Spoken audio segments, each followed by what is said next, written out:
change the narcissist. And I'm going to read part of a proverb, and not just the first, but just the first part, not the second part. And that's Proverb 13:12. Hope deferred makes the heart sick. And no, you can't change the narcissist. And most likely the narcissist cannot change. 99.9% of them do not change. And your love will not change them and cannot change them. And it's very difficult because you can go to all this counseling. There are so many books out there, seminars, church, all these people that promise that they can save your marriage or change your marriage. And it's not going to happen. And I talked about in my other video about the addiction and why you're addicted to them. And part of it is not just the addiction, but that you truly love the person. And some people like to say love conquers all, but that is not true either, because no amount of your love can conquer narcissism. Sorry, I'm probably going to get very emotional for this. And being with them will make you sick. Your love of them will make you sick. I was 43 when I got with him, and I had never been in a mental hospital before I met him, and I went 5 times after I met him. And I also developed an autoimmune disease, which is not uncommon either. Now, I did not know he was a narcissist for the first 14 years, and I'm not going to address how I found that out in this video. That is not the purpose of this video. But,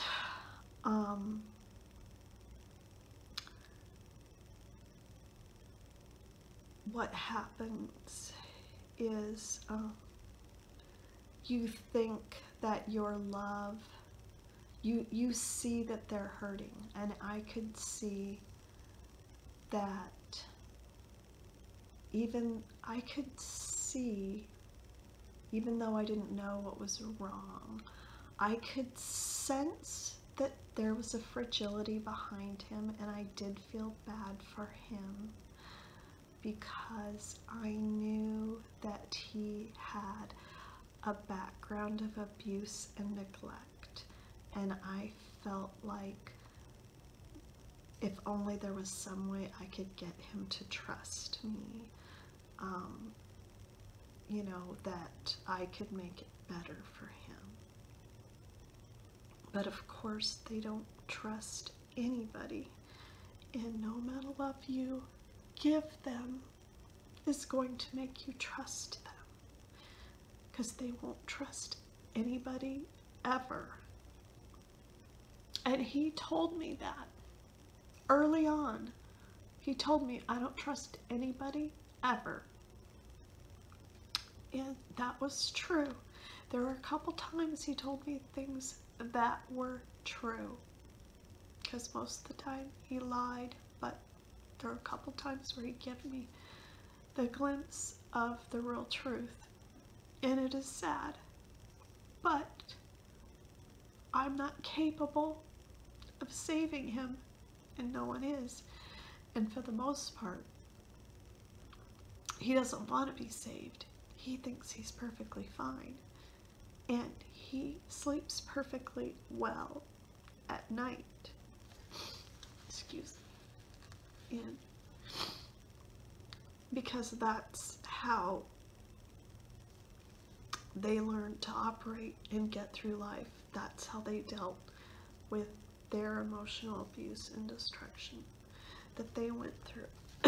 But the truth being, if you are a woman or a man that is involved with a narcissist, your love is not going to save them, because they will not allow it, okay? They have their walls, and their defense mechanisms are built up so high that they are not going to allow that. And the mechanisms that they have built up are such that what they are going to do, whether it's intentional or not, and I'm not here to discuss whether or not it's intentional. I think some is intentional and maybe some isn't, and I don't really know. But whether it's intentional or not, what they do is very harmful to you. And so who I'm talking to is the people who are harmed by them. And so the people that get harmed by this are the spouses or significant others. But this also harms the children. So if you stay with this person, here's what's going to happen. Besides what I just said. And what happened to me towards the end, I was going to church, and what they like to do is they will show you films like The War Room that makes it sound like you just pray. Well, praying is a good thing, and I pray, but no amount of prayer is going to change a narcissist. Only the narcissist can change themselves. And another destructive thing that some Christians will tell women to do, especially women in abusive situations, and I don't care whether he's physically abusive or verbally abusive, is to just be sweeter to a guy. Well, if a guy is being verbally abusive to you and you are sweeter to him, you are telling him that it is okay for you to treat me like you know what. That is an enabling behavior, and that is horrible, horrible advice. That does not change someone. That makes them act worse. And saying that you are keeping that together as an example for children is a horrible example for the children.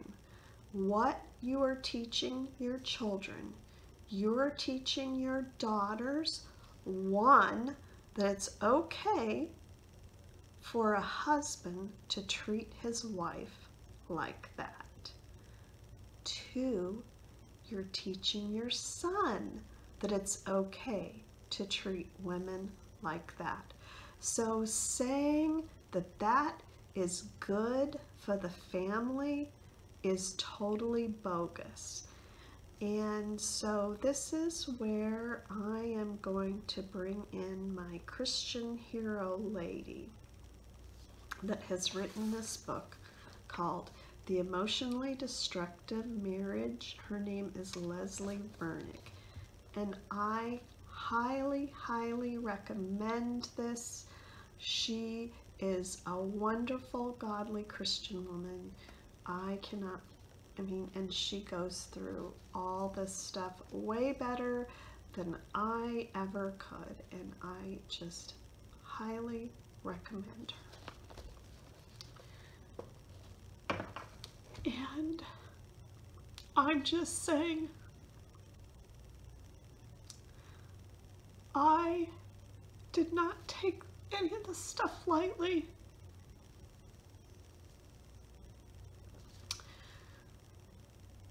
Sorry if I'm being emotional. I just got a little affected by some flying monkeys, and I know you're supposed to ignore them because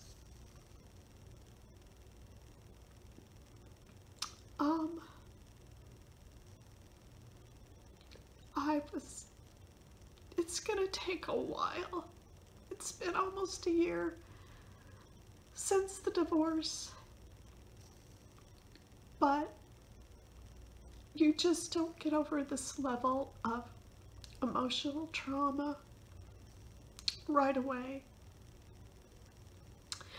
And it affects your children because it leaves your daughters thinking it's okay, excuse me, to be treated badly by men, and they'll seek men out like that. And it leaves your sons thinking it's okay to treat girls like that. So that's in part why I'm starting this channel, because of the mistakes I made. And I just do not want to see anyone else suffer. So